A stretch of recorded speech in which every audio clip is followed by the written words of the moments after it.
हम सब एकजुट रहे, इसीलिए 4 लाख घरों में, मैं सीमा का इसलिए उल्लेख कर रही हूँ, महिलाएं यहाँ उपस्थित हैं। आप विचार कीजिए कि जिस अमेठी को उन्होंने अपना परिवार कहा, उसी अमेठी में 4 लाख घरों में उन्होंने कभी शौचालय नहीं बनाया।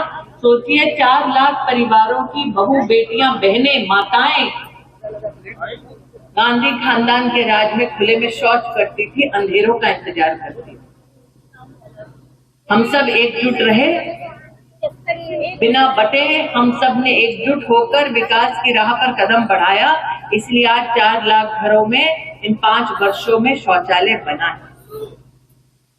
अमेठी इस बात का गवाह है, और मंच पर वकील साहब भी खड़े हैं, कि जो बात किसान की करते हैं पूरे देश में, उन्होंने अमेठी लोकसभा क्षेत्र में गौरीगंज विधानसभा में किसान को छलकर उसकी जमीन लूटी।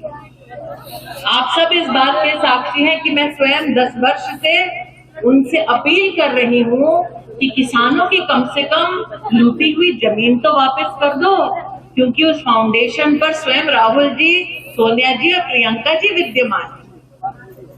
लेकिन किसान के बारे में देश भर में उपदेश देते हैं और गौरीगंज में किसान की जमीन लूट लेते हैं, कब्जा कर रहे हैं।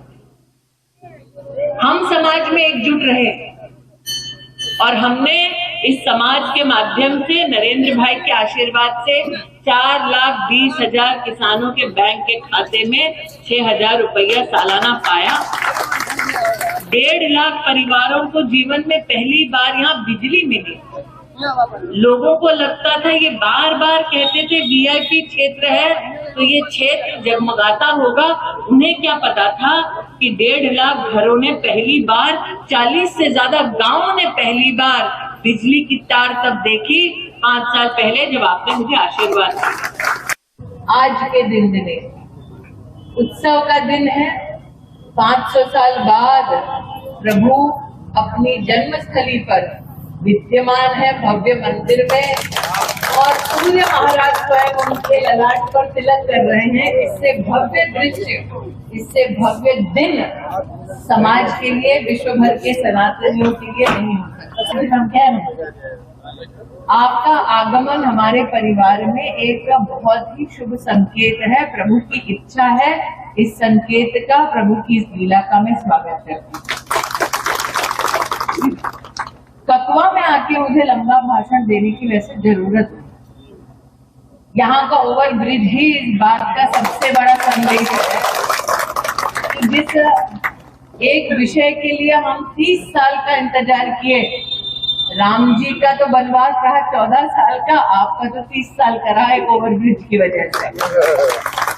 इसलिए मेरा आग्रह है, सभी कार्यकर्ता जो आज यहाँ उपस्थित हैं, सभी राम भक्त जो उपस्थित हैं, समाज के सभी अग्रणी जो उपस्थित हैं, समाज के लिए मेरा एक आग्रह है। हम जानते हैं कि 26 तारीख के बाद राहुल गांधी यहाँ आएंगे। हम ये भी जानते हैं कि उन्होंने हर 2 दिन में अपने वक्तव्य में इस बात को प्रदर्शित किया है कि वायनाड ही उनका परिवार है। हिंदी में कहावत होती है, लोग रंग बदलते हैं। हम लोगों को रंग बदलते देख पाए हैं, लेकिन परिवार बदलते पहली बार देखे। 26 तारीख के बाद जब वो आएंगे अपने टोले के साथ, सुनकर देखो, सुनकर देखो, सुनकर देखो जी, ममता राहुल मोदी बोले, लिखे जितेंद्र जी।